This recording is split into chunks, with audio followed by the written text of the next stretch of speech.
और छत्तीसगढ़ में बीजेपी को करीब 45% वोट मिला है। अब प्रतिशत के लिहाज से भी आंकड़े आने शुरू हो गए हैं। कांग्रेस के खाते में 42% वोट गया है और बीजेपी को लगभग 45% वोट, यानी इन दोनों के बीच में 3% वोट का डिफरेंस है। दिबांग, इस पर कुछ आप कहना चाह रहे थे क्या?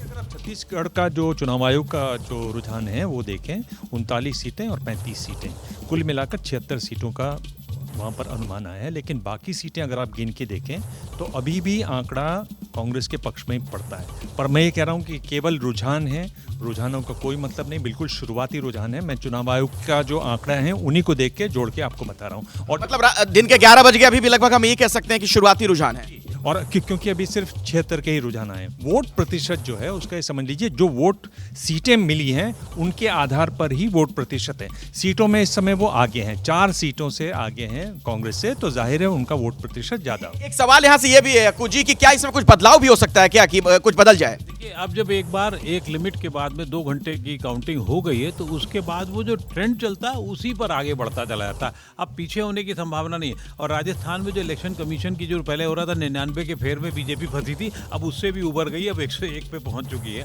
तो इसलिए अब वो चीजें आगे ही बढ़ती दिख रही हैं, इसलिए उसमें पीछे होने की संभावना अब मुझे तो कम से कम नहीं नजर आ रही। तो काउंटिंग शुरू हुए लगभग 3 घंटे गुजर चुके हैं और इसके मुताबिक मध्य प्रदेश में, राजस्थान में, छत्तीसगढ़ में बीजेपी की सरकार बनती हुई नजर आ रही है।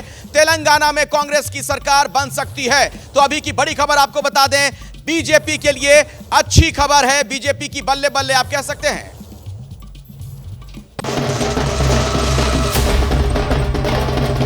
प्रचंड बहुमत से राजस्थान में भारतीय जनता पार्टी की सरकार बनेगी। राजस्थान के जागरूक मतदाताओं ने कहा कि हम सरकार रिपीट करेंगे। मैं बहुत कॉन्फिडेंट हूँ, मुझे मध्य प्रदेश के मतदाताओं पर पूरा विश्वास है। जनता तो अभी की बड़ी खबर लगातार हम आपको बताते हुए, और अभी तक के रुझानों के मुताबिक मध्य प्रदेश में, राजस्थान में, छत्तीसगढ़ में बीजेपी की सरकार बनती हुई दिख रही है। हां, ये जरूर है कि तेलंगाना से कांग्रेस के लिए अच्छी खबर है। नहीं तो आज जिस तरीके की हार का सामना कांग्रेस को करना पड़ रहा है इन राज्यों में, फिर कांग्रेस की बहुत बड़ी फजीहत हो सकती थी। लेकिन तेलंगाना में कांग्रेस की सरकार बनती हुई नजर आ रही है। और अभी तक के जो रुझान है उसके मुताबिक मैं आपको बता दूं, मध्य प्रदेश में बीजेपी के खाते में 137 सीटें जाती हुई नजर आ रही हैं। राजस्थान में बीजेपी 116 सीटों पर जीतती हुई नजर आ रही है, जबकि छत्तीसगढ़ में बीजेपी 47 पर आगे है, कांग्रेस 41 पर आगे है। तेलंगाना में बीजेपी 7 और कांग्रेस अभी 65 सीटों पर आगे है। गा रहे थे अभी आप लोग, क्या गा रहे थे? हम गा रहे थे मोदी आयो रे मोदी आयो रे, घर घर भगवा छायो रे, मोदी आयो रे। गा के सुना दीजिए जिस रंग दोबारा।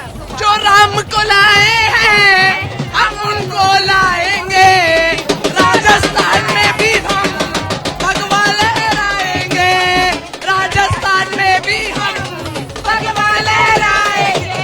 जय श्री राम। आज किस तरह से जश्न मनाएंगे आप लोग? हम आज दोबारा दिवाली मना रहे हैं। हमने दिवाली में चुनाव करा के हमने दोबारा दिवाली मनाई है, घर घर दीप जलाए। आज हम घर घर दीप जलाएंगे, आज घर घर दीप जलाएंगे, दिवाली मनाएंगे। कुछ एक जोश है इस वक्त बीजेपी कार्यकर्ताओं का, खासतौर से महिला कार्यकर्ताओं का, जो जयपुर में बीजेपी कार्यालय के बाहर है। और रुझान तो आना शुरू हो गए, रिजल्ट का इंतजार है, लेकिन जो रुझान है उसको देखते हुए जश्न शुरू हो चुका है। कैमरा रजत के साथ मदीहा खान, एबीपी न्यूज़ जयपुर। तो जश्न शुरू हो चुका है और देखिए बड़ी बात यह है कि ये हिंदी भाषी क्षेत्र हैं और तीनों जगहों पर, तीनों राज्यों में भारतीय जनता पार्टी बड़ी जीत दर्ज करती हुई नजर आ रही है। चाहे वो मध्य प्रदेश हो, राजस्थान हो, छत्तीसगढ़ में जरूर करीबी मुकाबला लग रहा था, लेकिन अभी रुझानों में बीजेपी 47 सीटों पर आगे है, कांग्रेस 41 सीटों पर। तेलंगाना में सिर्फ कांग्रेस की सरकार बनती हुई नजर आ रही है। ये तीनों हिंदी भाषी क्षेत्र हैं प्रदीप जी, ये बात गौर करने वाली है, जहां पर बीजेपी जीत दर्ज कर रही है। इसका अर्थ क्या निकाला जाए? नहीं, 18 में लग रहा था कि ट्रेंड थोड़ा थोड़ा बदल रहा है, कांग्रेस की वापसी हो रही है नॉर्थ में। लेकिन 2023 ने कहा कि वो एबरेशन था, वो अपवाद था, नियम नहीं था। और उसके अलग अलग फैक्टर्स हैं, उनमें हम लोग बहुत चर्चा कर चुके हैं, आगे भी करेंगे। लेकिन ये एक बात इस्टेब्लिश हो गई कि नॉर्थ इंडिया में और वेस्ट इंडिया में दो कम से कम, और नॉर्थ ईस्ट, यहाँ बीजेपी को हराना बहुत कठिन होता है। भगवान राम वाला कार्ड भी चला है क्या? वो तो चला होगा, लेकिन एक चीज़ और मैं यहाँ पे कहना चाह रही हूँ कि फिनेंशियल इंक्लूजन, अगर आप रणनीति की बात करें तो जिस तरह से मोदी जी ने हमेशा कहा कि मेरे लिए एक ही जाति है गरीब, और गरीबी को हटाना मेरा सबसे बड़ा ध्येय है, तो वो जो वहाँ पे हिट किया है, जहाँ पर लोगों को एक फिनेंशियल एम्पावरमेंट चाहिए, उसको भी कहीं ना कहीं ध्यान में रखा। उसके अलावा विमेन वोटर्स और यूथ फर्स्ट टाइम वोटर्स जो थे 18+ के, उस पे भी ध्यान दिया। अच्छा, ये जातियों में बांटने वाली बात जो बीजेपी बार बार कह रही थी, जातीय जनगणना के बहाने कांग्रेस जातियों में बांटना चाह रही है, तो ऐसा लग रहा है कि ये एक बड़ा रहा है मसला जिससे कांग्रेस को धक्का लगा, इसको खारिज कर दिया जनता ने। देखिए, ये जो मुद्दा था उनका जातीय जनगणना वाला मुद्दा, वो इन चुनावों पर ये लग रहा है कि ये चला नहीं उनका कार्ड। लेकिन जो ये दो धर्म वाला कार्ड था, आपने अभी गीत भी सुना कि जो राम को लाए हैं उनको लाएंगे और राजस्थान में भगवा लहराएंगे।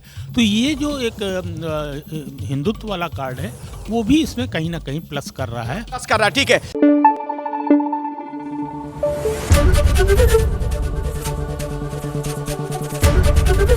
एबीपी न्यूज आपको रखे आगे।